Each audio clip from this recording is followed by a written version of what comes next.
Amén. ¿Cuántos tienen libertad en Cristo? Eso es por su gracia. Padre Santo, y así hemos venido, Señor. Así te presentamos estas ofrendas, estos diezmos, los que los hermanos hayan traído, Señor. Recíbelos, Señor, y tú sigue bendiciendo al dador alegre. Los que no pudieron, sigue bendiciendo también, Padre. En el nombre de Jesús, amén. Puede tomar su lugar en esa bendición. Bienvenidos en este día aquí a Remanente Fiel. Bien, pues unos cuantos anuncios antes de empezar la enseñanza. El sábado vamos a estar aquí, desde las 6 de la tarde vamos a tener una cena especial aquí en este lugar, en la parte de atrás. Así es que todos están invitados, las visitas, si hay visitas, y todos los que puedan llegar. Ese día vamos a estar aquí celebrando algunos cumpleaños en una cena especial de algunos de nosotros que cumplimos años este mes y el mes pasado. Así es que no falte, desde las 6 de la tarde en adelante estaremos ya aquí reunidos para así celebrar estos días que Dios nos ha permitido llegar a vivir hasta este día, hasta este año, ¿verdad? Que han sido difíciles. El año que pasó fue difícil y no sabemos que viene, donde estamos empezando ahora, qué tan difícil vaya a ser. Pero usted no se suelte del Señor. No nos soltemos del Señor, porque si nos soltamos del Señor, entonces sí, ¿quién nos puede ayudar? Él es el único que nos puede ayudar. Como dice la Biblia, si el justo con dificultad se salva, ¿a dónde quedará el impío y el pecador? Entonces, es tiempo de buscar a Dios. Y no hay que estar con temor. No hay que estar con temor, porque el temor en realidad no es de Dios. Pero sí hay que prevenir, hay que ser precavidos en todo lo que tenga que ver, ¿verdad?, con el COVID y todo, guardar distancia y todo lo que podamos hacer, todo lo que esté a nuestro alcance que podamos hacer para tener cuidado y que ese contagio pues no siga tocando vidas entre nosotros, especialmente que somos aquí Remanente Fiel. Así es que no es para estar en temor, pero sí hay que tener precauciones. Y ahora con este gobierno, ¿verdad?, que empezó ya hoy, creo que fue la ceremonia del nuevo presidente, y no se sabe qué va a pasar porque escogieron pura gente para esa ceremonia, hermanos, que usted si conoce toda la gente que escogieron. Ahí se da uno cuenta la clase de gobierno que vamos a tener. Todos los que escogieron para esa ceremonia. Yo estaba escuchando ayer todos los nombres de todas las personas que iban a estar para la ceremonia de hoy. Y dije, en verdad, Estados Unidos va de mal en peor. Y nosotros tenemos que orar. Sabemos que no pasa nada sino la voluntad de Dios. Todo lo que suceda es por la voluntad de Dios. Aun si es un gobierno que no le convenga a la nación, pues a lo mejor es lo que la nación escogió. Pero eso sí que el remanente de Dios, siempre va a estar Dios de nuestro lado. Siempre la iglesia, Dios va a estar con la iglesia. Así como estuvo con Israel, con un remanente que siempre fue fiel, así va a estar con la iglesia de Dios, con aquellos que son fieles. Y aunque vengan momentos difíciles, pero Dios estará con nosotros, Él no nos va a dejar. Así es que mi consejo es, no vuelva atrás, no se aparte ni a diestra ni a siniestra. Sigamos el camino que es Cristo Jesús, y es el camino que Dios nos ha mostrado a seguir, y hay que seguirlo hasta que Él venga. La enseñanza de esta noche es una enseñanza que tiene que ver con el doble ánimo, que la iglesia no debe ser de doble ánimo. Y yo le puse por título a esta enseñanza, el doble ánimo no agrada a Dios. Ese es el título de la enseñanza, el doble ánimo no agrada a Dios. Y vamos a estar compartiendo en el Antiguo Testamento y el Nuevo Testamento que en realidad Dios reprueba el doble ánimo. Y la iglesia no debe de ser una iglesia de doble ánimo, porque en realidad no agradamos a Dios si tenemos ese espíritu de doble ánimo. Vamos a orar a Dios, que Dios nos dirija en esta enseñanza. Padre Santo, Padre bueno, me presento delante de ti en esta hora, delante de esta congregación, para que seas tú dirigiéndome en todo lo que hable, en todo lo que tú quieras enseñarnos, que podamos, Padre Celestial, retener tu palabra en esta hora, lo que tú nos quieras enseñar, el mensaje, que seas tú y no yo, Padre, y así podamos salir edificados, transformados y con ánimo de seguir sirviéndote, porque tú eres el Dios Todopoderoso y tú te mereces que te honremos, que te sirvamos y que así sea, Padre. En el nombre de Jesús, ayúdanos. Amén. Vamos a Mateo capítulo 6, versículo 24. Y tal vez terminemos un poquito temprano, porque la enseñanza no es muy larga, pero esperemos que Dios nos hable, y sí nos va a hablar, porque es su palabra. Mateo 6, 24, solamente ese versículo, dice: ninguno puede servir a dos señores, porque o aborrecerá al uno y amará al otro, o estimará al uno y menospreciará al otro. No podéis servir a Dios y a las riquezas. Ese versículo es la introducción de la enseñanza. Ahí nos está diciendo que no podemos servir a dos señores, no podemos tener dos pensamientos, porque si queremos servir a uno vamos a menospreciar al otro y viceversa. Entonces, a Dios no le agrada que nosotros estemos en dos pensamientos. No podemos servir a Dios y a las riquezas, dice allí, no podemos servir a Dios y a otro señor o al mundo, porque en realidad no agradamos a Dios así. Y en el Antiguo Testamento el pueblo de Israel tenía ese problema. Querían adorar a Dios, hacían sacrificios a Dios, pero también hacían sacrificios a los dioses paganos de esos lugares donde ellos conquistaron la tierra prometida en Canaán. Y todo el tiempo estuvieron con ese problema. Todo el libro de los reyes, Primera de Reyes, Segunda de Reyes, Primera de Crónicas, Segunda de Crónicas, todos esos libros hablan de la infidelidad del pueblo de Israel. Y Dios con todo y eso lo soportaba, con todo y eso estaba con ellos. Pero tenía que castigarlos. Tenía Dios que mandar a veces otros ejércitos enemigos a que vinieran y devastaran al país, para que así se dieran cuenta que estaban viviendo en dos pensamientos y a Dios no le agradaba. Por un lado querían agradar a Dios con los sacrificios que le hacían, pero también tenían sus lugares altos donde tenían sus altares. Tenían sus lugares, árboles frondosos donde ellos escogían y allá sean altares a dioses paganos. Tenían estatuas y les ofrecían aún sus propios hijos a las estatuas, esos dioses. Sus propios bebés se los sacrificaban, se los ponían y se los quemaban en las manos de un ídolo. Bebés recién nacidos. Eso hacían porque creían que ese era el Dios que estaba con ellos. Y Dios con todo y eso aguantó, pero llegó a un punto donde Dios tenía que traer juicio. Y ahí era donde ellos, cuando Dios traía juicio, ahí era donde ellos reaccionaban. Y Dios les mandaba a los profetas y con todo y eso no recibían a los profetas. También los apedreaban, los mataban. Pero Dios siempre quería tratar con el pueblo, con su pueblo, porque fue el pueblo que Dios escogió. Pero ellos seguían en su rebeldía, en su desobediencia, tratando de agradar a Dios, pero también tratando de agradar al mundo y al diablo, que en ese tiempo eran los ídolos que adoraban. Vamos a ir, por ejemplo, en el libro de Segunda de Reyes, capítulo 17. Allí en ese capítulo dice que los asirios invadieron a Samaria. Y del verso 24 en adelante dice que el rey de Asiria trajo gente de diferentes culturas o diferentes pueblos a Samaria para que la habitaran. Pero como era gente pagana, Dios no se agradó. Y Dios mandó leones que los mataban.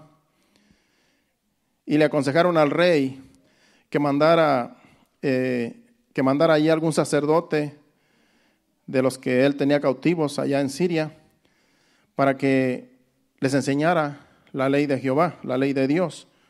Dicen, porque ese Dios de esa región, sabían que era un Dios celoso, y ellos sabían que Dios había mandado leones a que los mataran. Y entonces le aconsejaron al rey, mira, ese Dios que habita en esos lugares tiene sus reglas. Y la gente que tú tienes cautiva allá en Siria, ellos tienen sacerdotes donde adoraban a su Dios ahí.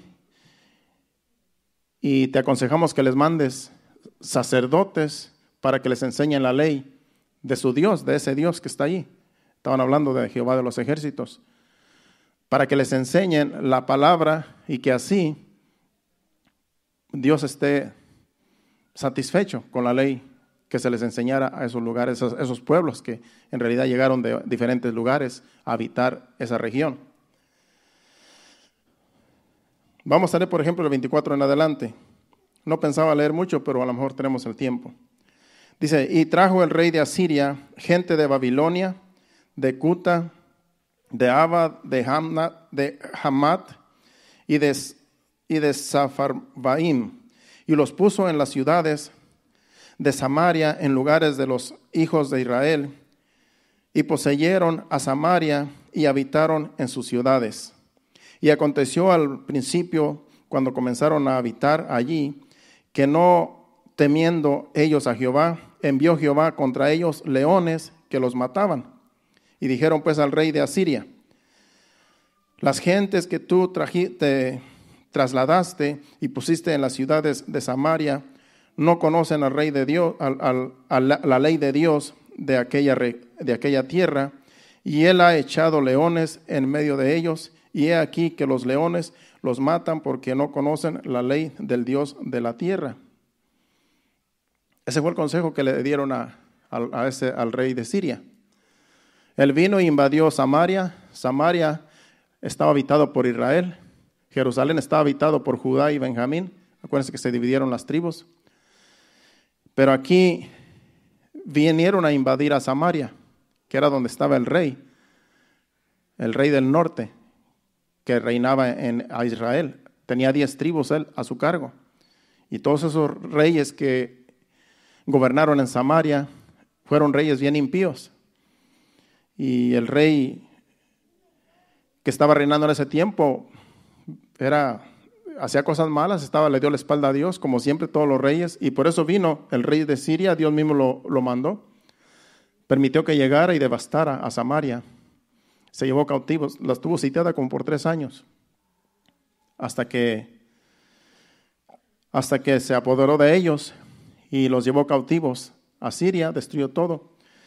Y aquí es donde le aconsejan al rey que traiga sacerdotes para que le enseñen la ley de Jehová, la ley de Dios. Dice el versículo 27, y el rey de Asiria mandó diciendo, llevad allí a algunos de los sacerdotes que trajisteis de allá, y vayan y habiten allí, y les enseñen la ley del Dios del país. Y vino uno de los sacerdotes que había llevado cautivo de Samaria, y habitó en Betel, y les enseñó cómo habían de temer a Dios, a Jehová. Pero cada nación se hizo sus dioses, y los pusieron en los templos de los lugares altos que habían hecho los de Samaria, cada nación en su ciudad donde habitaba.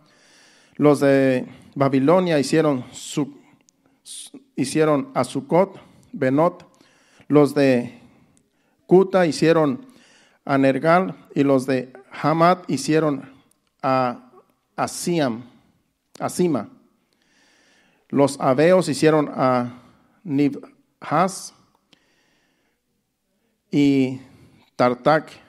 Los de Safarvaim quemaban sus hijos en el fuego para adorar a Adramelech y a Anamelech, dioses de Safarvaim. Vemos ahí que cada uno tenía sus dioses, cada uno tenía sus ídolos. Y dice que esta gente aún le quemaba a sus propios hijos a esos ídolos.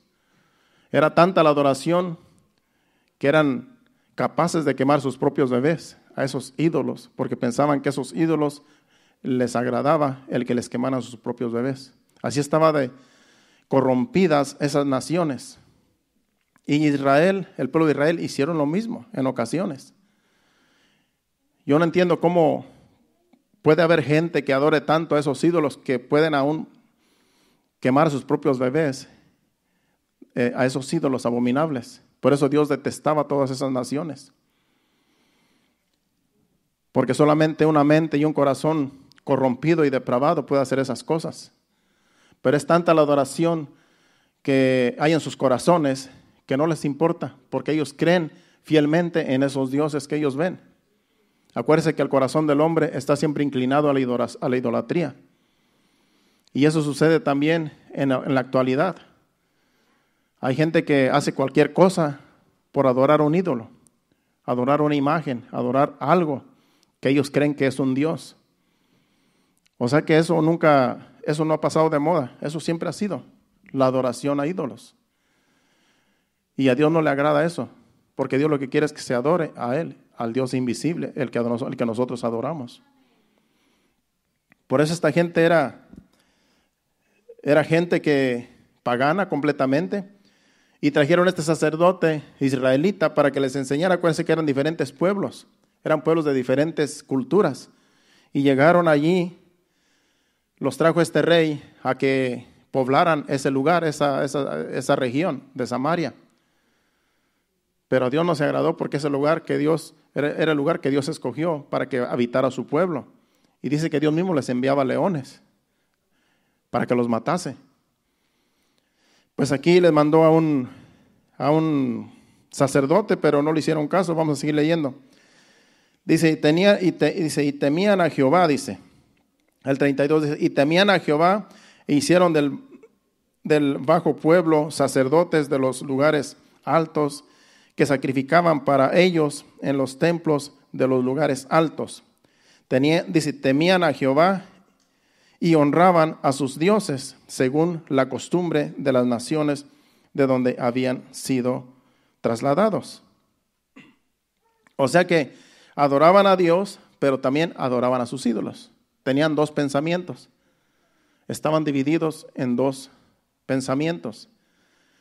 Dice, vamos a adorar a Dios, pero también vamos a adorar a nuestro Dios que tenemos acá al lado, al que siempre hemos adorado. Vino este sacerdote y les enseñó la ley de Jehová. Y sí, hicieron caso, pero también siguieron adorando sus propios ídolos. Cuando la idolatría está bien arraigada en un corazón, es difícil que la persona deje de adorar lo que siempre ha adorado. Porque lo tiene tan arraigado que creen que ese es el Dios que les enseñaron sus padres, sus abuelos, sus generaciones pasadas. Y es difícil sacarles del corazón esa idolatría. Solamente la palabra de Dios lo puede hacer. Por eso estaban en dos pensamientos esta gente. Porque querían agradar a Dios, pero también no dejar de hacer lo que siempre estaban haciendo, adorar a ídolos.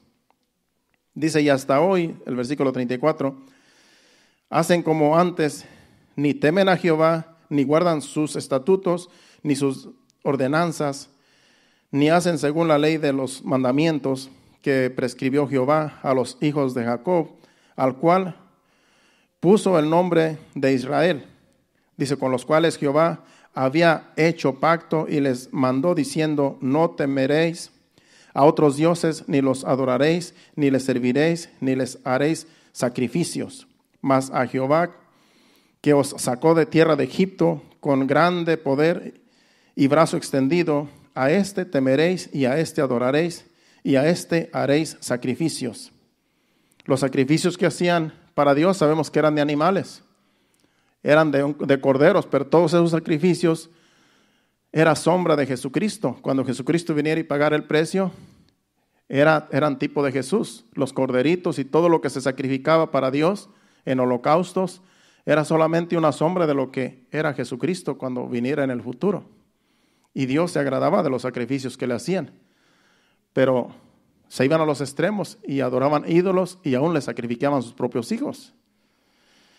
Sigue diciendo el 37. Dice, los estatutos y decretos y la ley, mandamientos que os dio por escrito, cuidaréis siempre de ponerlos por obra, y no temeréis a dioses ajenos. No olvidaréis el pacto que hice con vosotros, ni temeréis a dioses ajenos, mas temed a Jehová vuestro Dios, y Él os librará de mano de todos vuestros enemigos. Pero ellos no escucharon, antes hicieron según sus costumbres antiguas.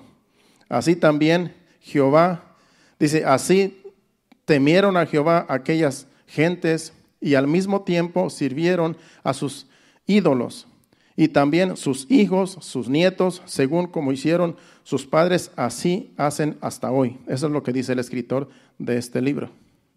En otras palabras, siguen las prácticas de sus ancestros. Y sus hijos, sus nietos, todos las siguen porque eso es lo que les enseñaron. Dice, temen a Jehová, reciben la palabra, pero también siguen haciendo sacrificios a sus ídolos.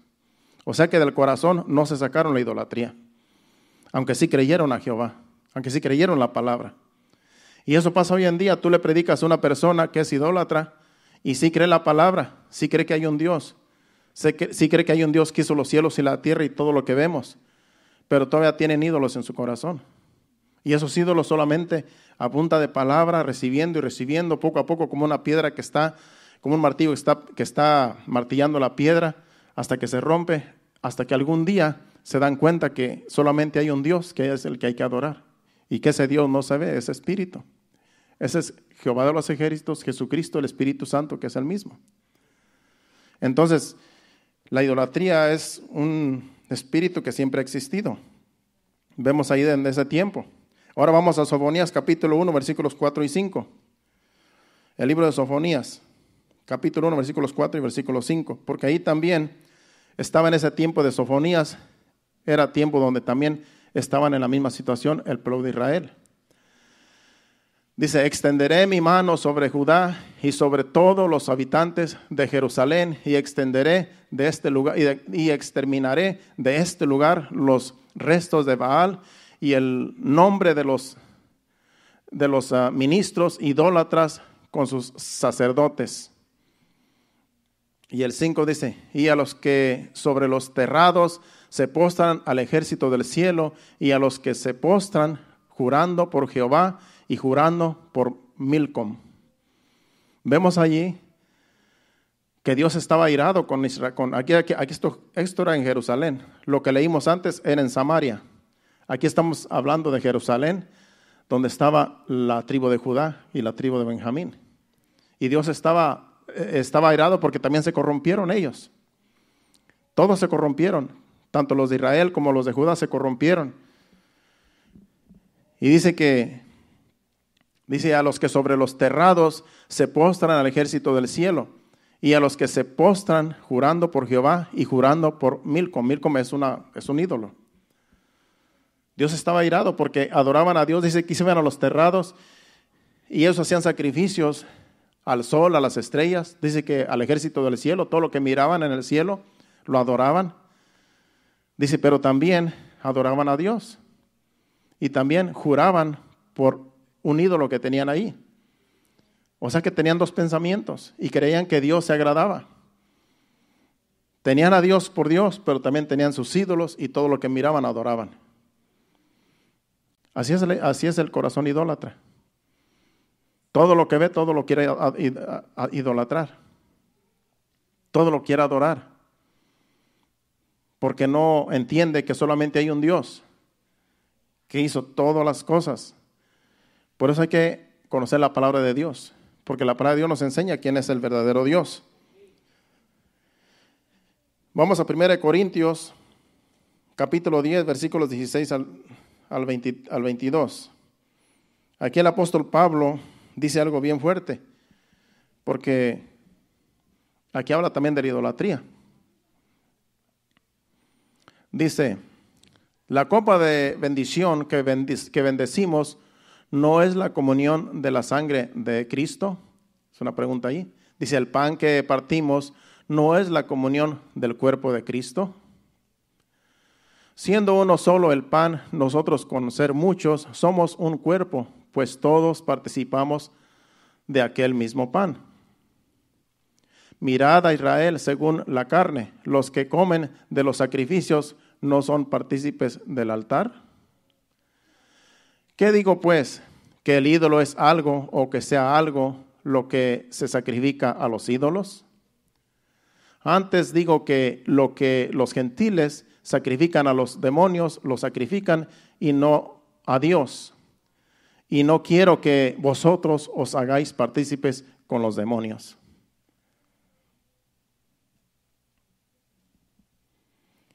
Sigue el 21. No podéis beber la copa del Señor y la copa de los demonios. No podéis participar de la mesa del Señor y de la mesa de los demonios. Y el 22. ¿O provocaréis a celos al Señor? ¿Somos más fuertes que Él? Aquí había un problema en el libro de los en la iglesia de los Corintios, porque había ídolos. Y había quienes, aun siendo cristianos, sacrificaban a los ídolos, porque estaban acostumbrados. Habían aceptado la palabra del apóstol Pablo, habían aceptado a Jesucristo, se habían convertido a Cristo, pero todavía se escapaban a hacerle sacrificios a los ídolos. Todavía se escapaban a seguir adorando a sus propios dioses, que antes adoraban, aunque ya habían recibido la palabra. Dice, por eso no podemos servir a Dios y a los demonios. Dice ahí, lo que a los ídolos se sacrifica, se sacrifica a los demonios. Cuando se le sacrifica a un ídolo, en realidad es un demonio al que se le está sacrificando. Aunque esté muy barnizado, bien pintado el ídolo, la imagen o lo que sea, muy bonito, pero a un demonio se le está sacrificando esa ofrenda que se le hace. Yo no sé si todavía se practicará, pero ya en nuestros países antes, en el Día de los Muertos, le llevaban a los cementerios, les llevaban alimento a los muertos. Eso es sacrificar a los ídolos, eso es sacrificar a los demonios, porque ya los muertos están, ya no van a salir a comer la comida que se les lleva. Pero en la ignorancia las personas, a sus seres queridos, era costumbre que se les llevaba lo que a las personas les gustaba. Se moría tal persona y le gustaba mucho el mole, pues ahí le llevaban un plato de mole, una bandeja de mole. ¿Tú crees que se le iba a comer ese muerto que ya estaba muerto? No, algunos que tenían hambre se lo comían a lo mejor. Pero ellos creían, no sé si todavía lo estarán haciendo, porque ya tengo aquí más de 30 años, yo no sé si todas las costumbres estarán así todavía. Me imagino que hay regiones que todavía lo hacen, porque la ignorancia todavía hay mucha ignorancia. Pero ¿quién se va a poner a pensar que va a salir el muerto a comerse la comida? Nadie. Pero eso era lo que hacían aquí en la iglesia de los Corintios. Iban y participaban de la mesa del Señor, la Santa Cena, comían de la cena del Señor, se comían el vino, tipo de la sangre de Cristo, el pan, tipo del cuerpo de Cristo, pero también iban a sacrificar a los ídolos allá sus sacrificios. Y el apóstol Pablo los reprende. Dice, ¿o provocaremos a celos al Señor? ¿Somos más fuertes que Él? Si ya tienen conocimiento, en otras palabras, lo que les quiso decir, si ya tienen conocimiento, si saben que lo que están practicando es diabólico, ¿para qué lo hacen? ¿Acaso quieren provocar a celos a Dios? Siguiendo sus prácticas abominables, idólatras. Los estaba reprendiendo fuertemente a los corintios. Toda la carta de los corintios, la primera y la segunda, es de puras reprensiones, porque eran bien idólatras, eran bien carnales, y el apóstol Pablo tenía que tratarlos fuertemente para que aprendieran. Tenían dos pensamientos: querían adorar a Dios, pero también querían adorar lo que siempre adoraron sus padres. Se les hacía difícil adorar a algo que no ven.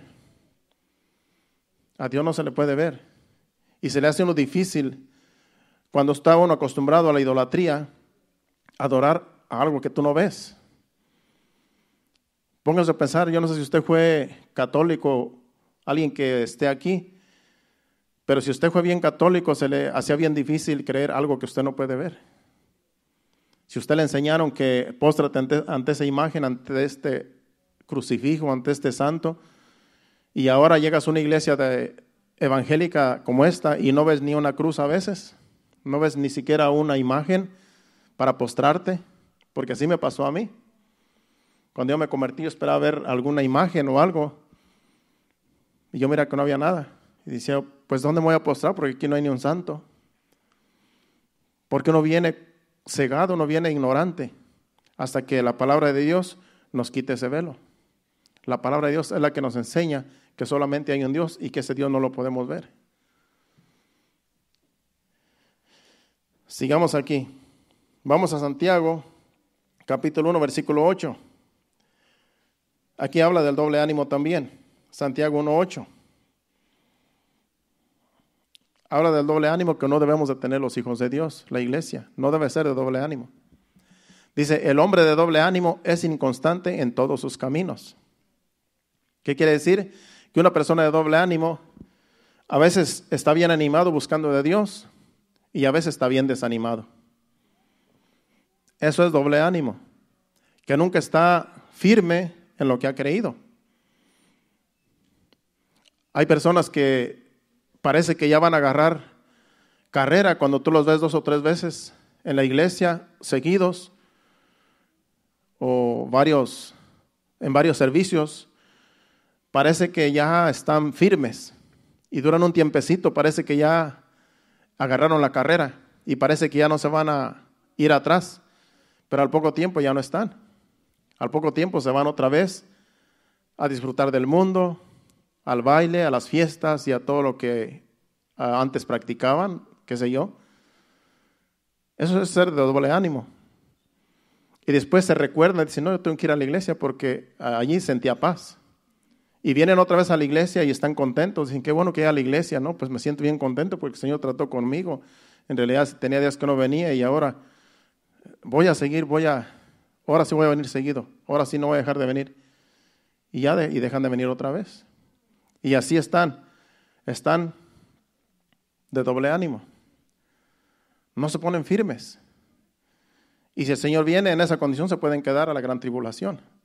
Porque Dios conoce los corazones. Por eso ya una vez que agarramos la mano, que pusimos la mano en el arado, hay que no ver ni siquiera para atrás. Aquí tenemos que decidirnos. Porque a Dios no le agrada que estemos en 2 pensamientos. Ese es el tema. A Dios no le agrada el doble ánimo. También Santiago capítulo 4, versículo 8, vuelve a hablar del doble ánimo. Dice, acercaos a Dios y Él se acercará a vosotros. Pecadores, limpiad las manos, y vosotros los de doble ánimo, purificar vuestros corazones. Aquí habla de los pecadores que se acerquen a Dios. Dice que limpien las manos. Y los de doble ánimo, que purifiquen sus corazones. ¿Cómo se purifica el corazón? Por la palabra de Dios. Cuando tú lees la palabra de Dios y te enseña la palabra de Dios, que hay que estar firmes y que buscamos de Dios todo el tiempo, la palabra de Dios es la que nos purifica. Es la que nos purifica el corazón, porque nuestro corazón a veces se contamina. A veces vamos y disfrutamos del mundo un tiempo y nos contaminamos, se contamina el corazón. Y luego venimos a la iglesia, escuchamos la palabra de Dios, la palabra de Dios nos purifica y nos sentimos bien. Pero el problema es que vayamos otra vez a hacer lo mismo. Y es una rutina, y esa es una persona de doble ánimo. A Dios no le agrada porque está en realidad en 2 pensamientos, porque no se pone firme, es como un tibio. Como la iglesia, la Odisea, era una iglesia tibia. Una iglesia que decía, estoy bien, yo no necesito de Dios, yo estoy bien. Si quiero voy a la iglesia, si no, no quiero. Si quiero hago esto, si no, no quiero, no lo hago, yo estoy bien. Eso es una iglesia tibia, cuando creen que están agradando a Dios, pero en realidad no están haciendo lo que Dios dice que deben de hacer, buscar a Dios fervientemente. Sabemos que no es fácil porque sabemos que el mundo está en contra de nosotros. Pero dice Jesucristo que Él venció al mundo y que también nosotros podemos vencer al mundo porque nos ha dado las herramientas. Para mí no fue fácil cuando me convertí a Cristo porque yo duré como 3 meses en una batalla en mi mente. Cuando nosotros nos convertimos a Cristo con mi esposa, que empezamos a ir a la iglesia, ella estaba bien contenta porque ella había encontrado lo que anhelaba, la paz de Dios. Y ella estaba bien contenta yendo cada día a cada servicio. Ella se gozaba, ella disfrutaba, ella sentía la paz de Dios. Pero en mí había una guerra. En mí había una guerra porque yo quería seguir mi vida mundana. Yo no estaba acostumbrado a estar en una iglesia metido allí como estamos ahora. Yo quería ser libre, hacer lo que yo quería y vivir mi vida a mi manera. Porque así fui creado. hacer lo que yo quería, ir por donde yo quisiera y sin que nadie me dijera, no hagas esto, no hagas lo otro, ni hagas aquello, estate quieto. Y se me hizo difícil. Y yo creo que a cada uno de nosotros se nos hizo difícil. Porque esto no es fácil, esto es de valientes. Y yo tuve una lucha como de 3 meses a lo mejor. Calculo yo que eran como 3 meses que yo duré en esa batalla. Porque yo no quería buscar de Dios. Porque yo no quería dejar las cosas del mundo. Aunque no era muy, digamos, no era un hombre muy desordenado. Pero yo quería vivir mi propia vida.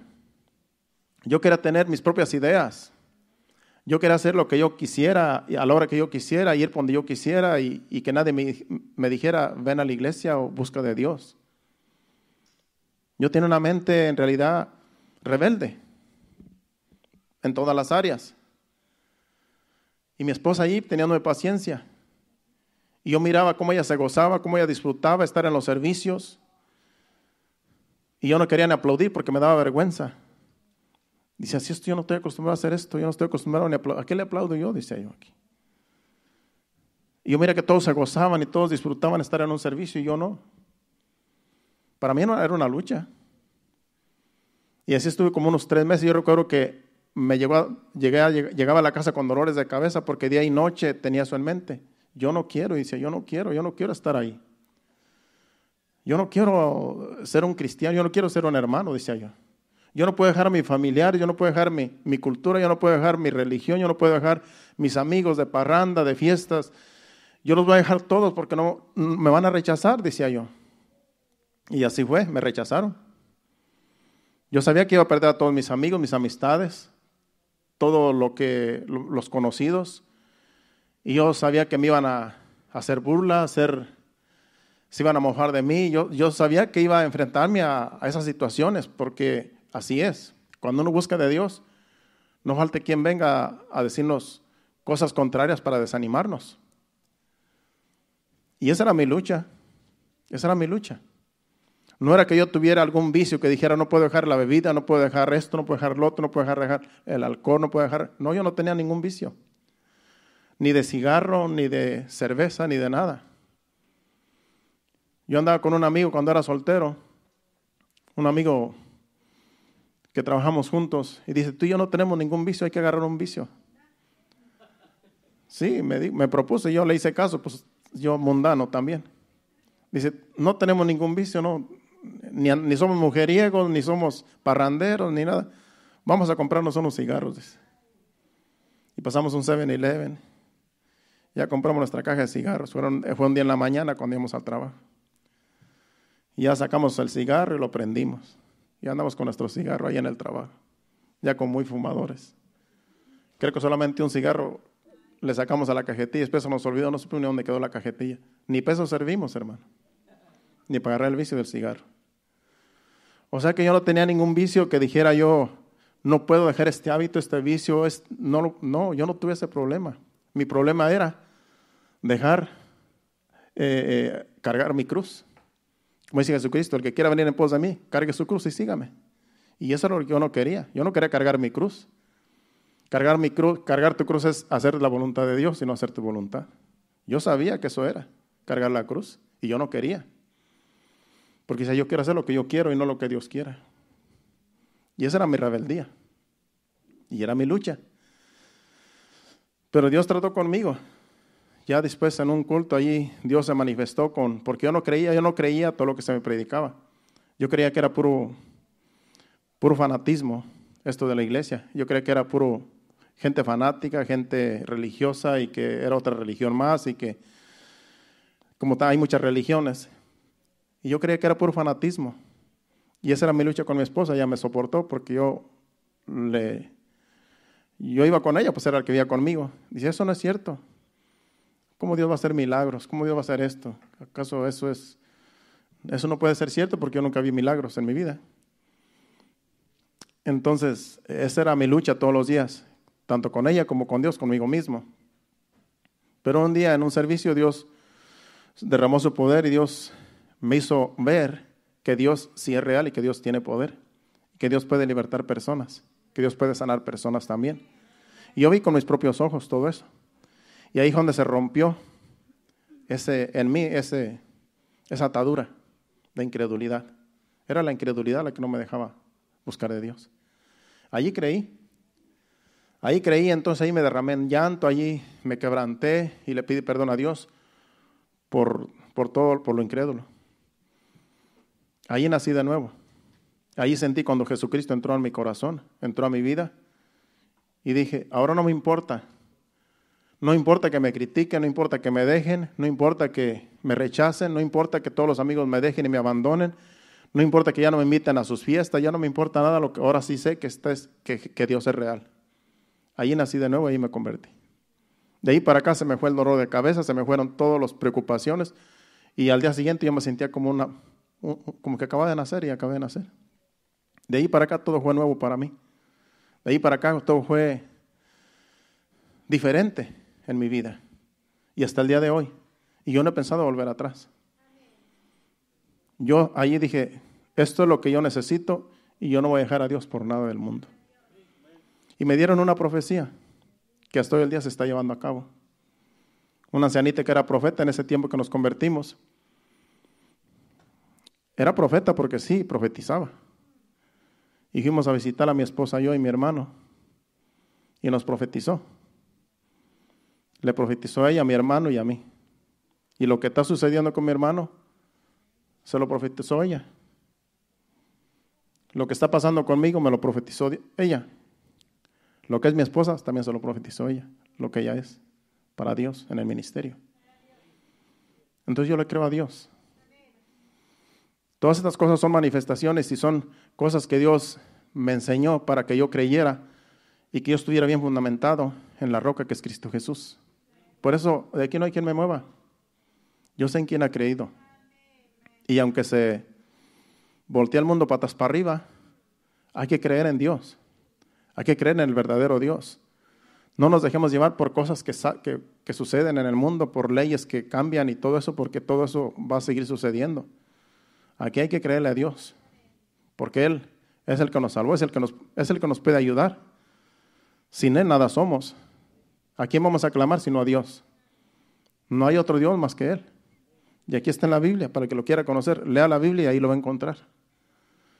Y gracias a Dios aquí estamos todavía y esperando que el Señor venga por nosotros. Que pasamos momentos difíciles, sí. Que pasamos momentos de angustia al principio, claro que sí, y hemos pasado muchas ocasiones. Momentos de angustia, momentos de aflicción, porque este caminar no es un camino fácil. Pero cuando tú sabes que Dios está de tu lado, tú tienes confianza en Dios. Que aunque andemos en valle de sombra de muerte, no hay que temer, como dice el Salmo. Aunque las cosas se vean oscuras, aunque las cosas se vean como que Dios no está con nosotros, pero Él está con nosotros porque Él dijo que va a estar con nosotros y Él no miente. Lo que pasa es que no lo podemos ver. Pero Dios sí se deja sentir que está con nosotros y que nos está ayudando. Mayormente en los momentos difíciles. En los momentos de angustia, en los momentos de desespero, tenemos a quien clamar. Cuando nos sentimos tristes, cuando nos sentimos angustiados, agobiados, tenemos a quien clamar. Porque Él está de nuestro lado. Y esa es nuestra confianza, que Él nunca nos va a abandonar. Que Él siempre nos va a escuchar y Él conoce todo lo que somos nosotros. Él nos conoce desde arriba hasta abajo. Él nos conoce todo. Por eso delante de Él no podemos esconder nada, porque Él ya sabe lo que hay en nuestro corazón y en lo que hay en nuestra mente. No podemos andar escondiendo a Dios cosas que estamos haciendo por allá escondidas, porque en realidad Él ya lo sabe. Entonces simplemente hay que decir, Señor, perdóname, ayúdame. Y el Señor lo hace. Él lo que quiere es que clamemos a Él. Vamos a seguir para ya ir casi rumbo al final. Ahora vamos a la Primera de Reyes, capítulo 18, versículos del 20 al 21. También en tiempos del profeta Elías, el pueblo de Israel vivía en dos pensamientos. Querían servir a Dios, pero también querían servir a los Baales, al Dios Baal. Y todos conocemos la historia, cuando Él hizo descender fuego del cielo, pero solamente vamos a leer capítulo 18, versículos 20 y 21, y luego nos vamos a ir al versículo 30, y luego del 36 al 39 para terminar con ese libro de Primeros Reyes, hablando de Isaías. Dice ahí, versículo 20, entonces Acab convocó a todos los hijos de Israel y reunió a los profetas en el monte Carmelo, el 21. Y acercándose Elías a todo el pueblo, dijo, ¿hasta cuándo claudicaréis vosotros entre dos pensamientos? Si Jehová es Dios, seguidle, y si Baal, id en pos de él. Y el pueblo no respondió palabra. ¿Por qué los confrontó? Porque ellos se fueron con los Baales a adorar al Dios Baal. Y era el pueblo de Israel, porque el rey era un impío. El rey era el rey era Acab, era del pueblo de Israel, pero se volvió idólatra, porque la mujer Jezabel era una bruja. Conocemos la historia. Y le dijo Elías, reúne al pueblo, y le hizo caso al rey. Tenía que hacerle caso porque era el profeta de Dios. Y le reunió al pueblo. Y aquí les dijo, ¿por qué están cavilando en dos pensamientos? ¿Por qué quieren adorar a Dios y también adoran a los Baales? De una vez se decidan a quién van a adorar. Dice, si a Baal, ir en pos de él. Y si es a Dios, pues sírvanle. Pero dice que el pueblo cayó porque sabía que lo estaba confrontando. Sabían que Elías era el profeta que Dios había enviado para hablarles que venía a juicio en realidad. Ahora nos vamos al versículo 30. Dice, entonces dijo Elías a todo el pueblo, acercaos a mí, y todo el pueblo se le acercó, y él arregló el altar de Jehová que estaba arruinado. Acuérdense que le dijo a los 450 profetas Baales, le dijo, hagan su altar y el Dios que descienda fuego del cielo, ese es el verdadero Dios. Porque aquí lo que hizo Elías fue que retó a los Baales y le dijo al pueblo, aquí van a saber quién es el verdadero Dios. El que desciende a fuego del cielo, ese va a ser el Dios. Y dice que después él arregló el altar que tenía allí porque los Baales, por más que gritaron y danzaron, hicieron sus rituales, dice que hasta se tajaban el cuerpo para a ver si así le respondía el Baal, y nunca le respondió. Y dice que él solamente arregló el altar y le echó hasta agua alrededor, hizo una zanja y le echó unos cántaros de agua, y después vino el fuego y lamió hasta el agua, se devoró, el fuego que vino de Dios. Ahí es donde él les enseñó quién es el verdadero Dios. Y después tuvo que ir a degollar todos los 450 Baales. Yo no sé cómo lo hizo, porque él solo lo hizo. Dice que fue y los degolló. Pero yo sé que Dios estaba con él. Vamos del 36 al 39. Bríncate al 36. Dice, cuando llegó la hora de ofrecer el holocausto, se acercó el profeta Elías y dijo, Jehová Dios de Abraham, de Isaac y de Israel, sea hoy manifiesto que tú eres Dios en Israel y que yo soy tu siervo y que por mandato tuyo he hecho todas estas cosas. O sea que él no fue a hacer un show solamente para ser visto. Él hizo lo que Dios le dijo. Él hizo el altar y hizo todo lo que hizo porque Dios le dijo. Por eso aquí está diciendo. Él no fue a hacer un show nada más para verse bien, no. Dios lo mandó a hacer todo eso. Dice el 37. Dice, respóndeme Jehová, respóndeme para que conozca este pueblo que tú, oh Jehová, eres el Dios y que tú vuelves a ti el corazón de ellos. Es lo que quería enseñarles, que Dios es real y que dejen de adorar a los Baales y que se vuelvan a Dios, a todo el pueblo, que estaba todo desviado, que tenía dos pensamientos, dice el 38. Entonces cayó fuego de Jehová y consumió el holocausto, la leña, las piedras y el polvo, y aún lamió el agua que estaba en la zanja. al 39. Viéndolo todo el pueblo, se postraron y dijeron, Jehová es el Dios, Jehová es el Dios. Hasta que vieron el milagro. No creían a la palabra de Elías, no creían cuando él les hablaba, pero cuando se manifestó el poder de Dios, ahí sí creyeron. Dicen, este es el verdadero Dios. Y parece que se convirtieron. Parece que se convirtieron según allí. Pero el pueblo todo el tiempo siguió idólatra. Se convertían un tiempo y volvían otra vez a volverse a los ídolos. Así estuvo todo el tiempo Israel. Pero tan siquiera aquí Dios les mostró quién es el verdadero Dios con su poder. En Oseas capítulo 10, versículos del 1 al 3, leemos. Vete ahí, Oseas del 1 al 3. Ya de ahí solamente vamos a ir a primera de Corintios capítulo 10.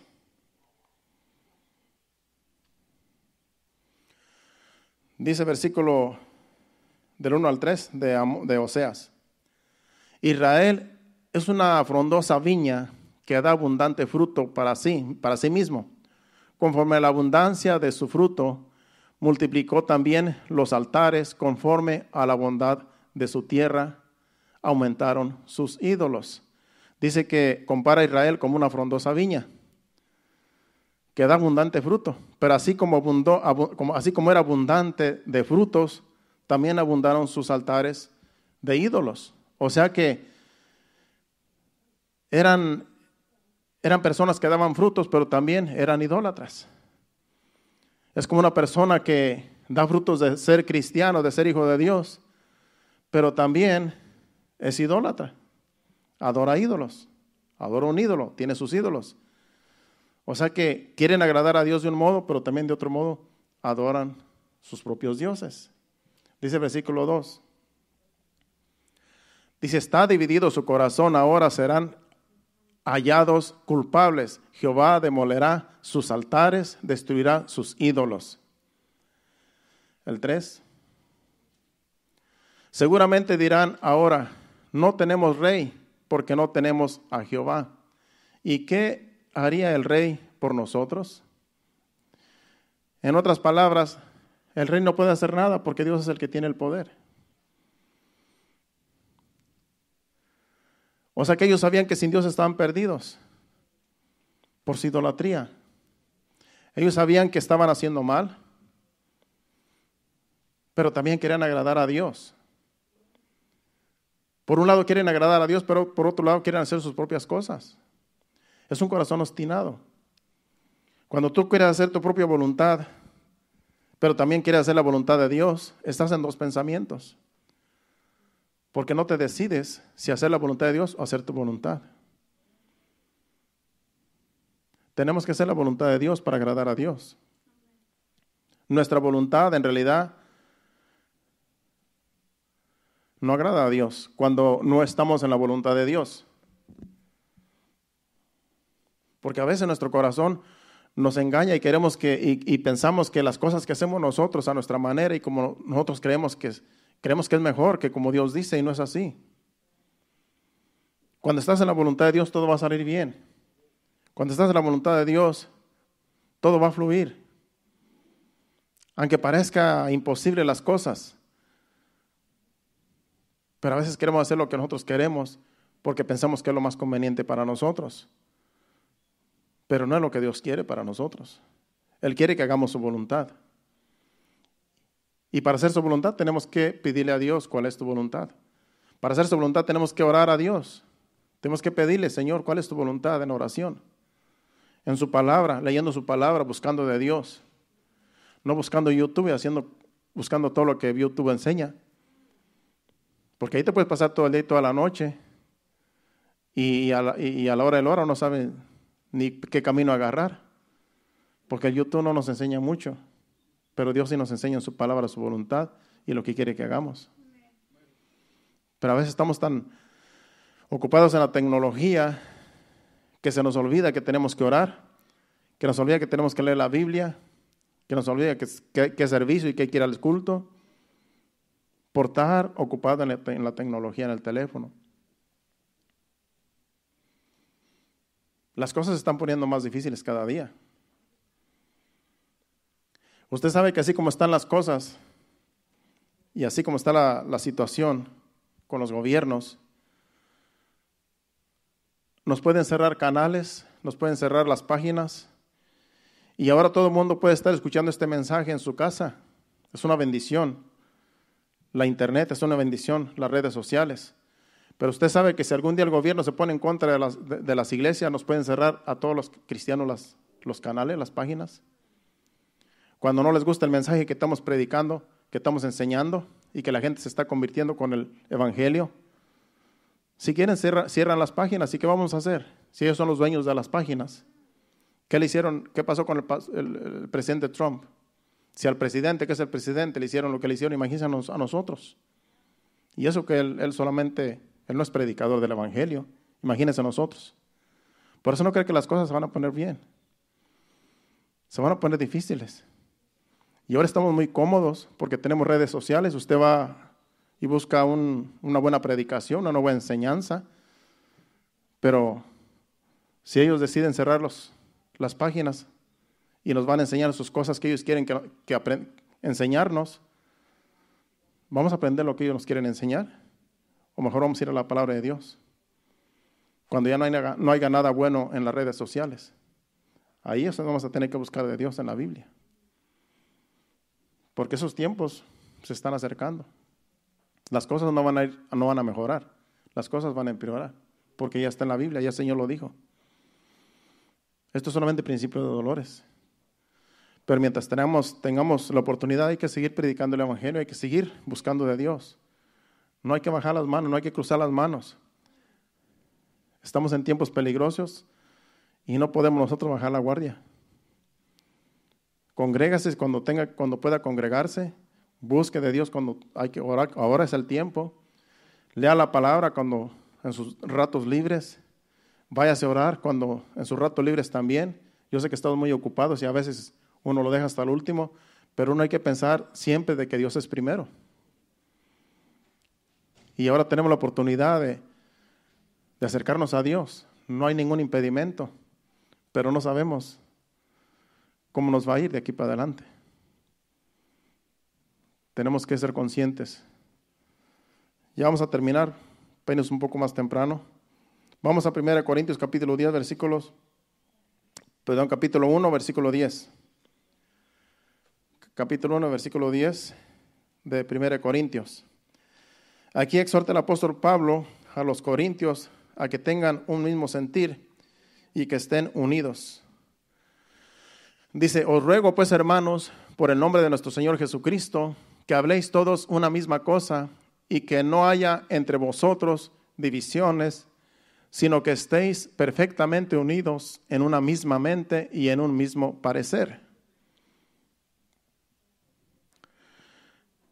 Aquí el apóstol Pablo a los corintios y a nosotros también nos dice que hay que estar unidos. Dice que hablemos todos una misma cosa. ¿Qué quiere decir? Que todos tengamos el mismo sentir.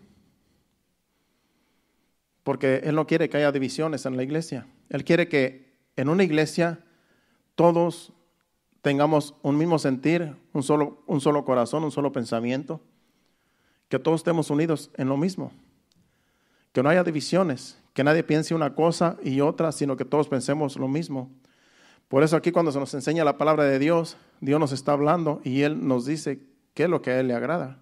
En cada servicio, en cada prédica que alguien trae aquí. Y por eso hay que agarrar el mensaje que el Señor nos traiga, que sea quien sea. Porque Él quiere que estemos unidos. Él quiere que tengamos un solo sentir, un mismo sentir. Que haya armonía en la iglesia. Que haya armonía y que haya paz. Que haya gozo, que cuando nos vemos con gozo. Que cuando venimos a las reuniones nos gocemos al vernos los unos a los otros, porque estamos en el mismo equipo, estamos peleando la misma batalla, la batalla de la fe. Y a lo mejor unos tienen más pruebas que otros, unos tienen más luchas que otros, porque sabemos que no todos a lo mejor tienen las mismas luchas. La carne es débil y cada quien tiene diferentes debilidades, pero hay que tener el mismo sentir, hay que vernos los unos a los otros como hermanos que somos en Cristo Jesús, como hermanos, como hijos de un mismo Dios, de un mismo Padre, que lo que le duele a uno nos tiene que doler a los demás. Que cuando uno se goza, nosotros también nos gozamos. Que cuando uno sufre, nos dolemos también los demás. Eso es lo que Dios quiere, que tengamos un solo sentir, un mismo sentir. Que nos importe lo que otros están pasando. No que ignoremos lo que les pasa a unos. Si están pasando por aflicciones, por momentos difíciles, que oremos los unos por los otros, por aquellos que están pasando por un dolor, por una aflicción. Que sintamos el dolor de los demás. Y si hay gozo y hay alegría, que nos gocemos con los que se gozan, como dice el apóstol Pablo en Romanos, y que lloremos con los que lloran. Esa es la iglesia de Cristo que el Señor viene a buscar. Que estemos en un solo sentir, que pensemos la misma cosa, que haya paz entre nosotros. Eso es lo que Dios viene a buscar, una iglesia así. Y no estoy hablando solamente de esta congregación, sino de todas las congregaciones alrededor del mundo. Porque todos somos la iglesia de Cristo. Todas las iglesias, diferentes denominaciones que adoran a Dios, que están esperando al Señor. Todos somos una sola iglesia, un solo rebaño. Pero aquí lo que nos corresponde a nosotros es que nos llevemos bien los unos con los otros. Que no haya diferencias entre nosotros, sino que tengamos un solo sentir, un mismo pensamiento, y que haya paz entre nosotros todo el tiempo. ¿Qué tal si nos ponemos de pie? Pasen al altar con una alabanza de adoración. Vamos a despedirnos. Y acuérdense, el viernes estaremos aquí a las 7:30 y el sábado tenemos esa cena especial para que usted no falte y venga y comparta con nosotros, porque eso también es parte de la iglesia, de reunirnos y compartir una cena, una fiesta, lo que sea. Hay que también reunirnos y compartir en esas ocasiones que se presentan. Adoremos a Dios con este canto y así nos despedimos a nuestros hogares. Gracias, Señor, por tu palabra. Gracias, Padre, por el mensaje, por tu Espíritu Santo que nos enseña. Tú mereces toda la gloria y toda la honra, Señor. Recíbela, Padre. Sí, Señor, síguenos enseñando, síguenos ayudando a entender tu voluntad en nosotros. Adore a Dios.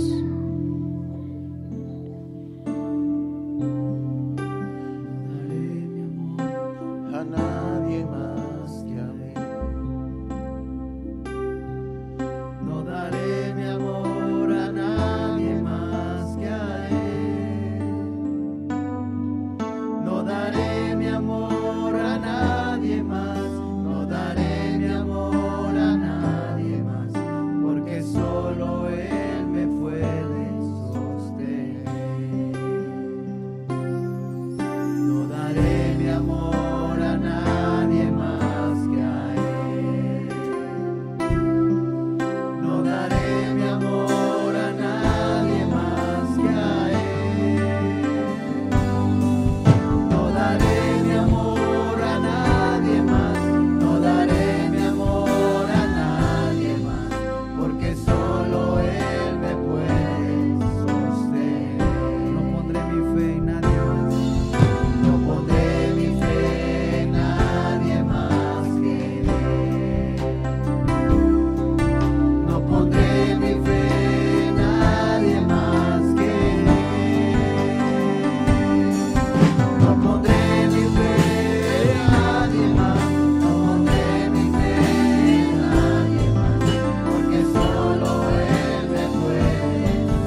Tú nos sostienes, Señor, con tu mano fuerte, Señor.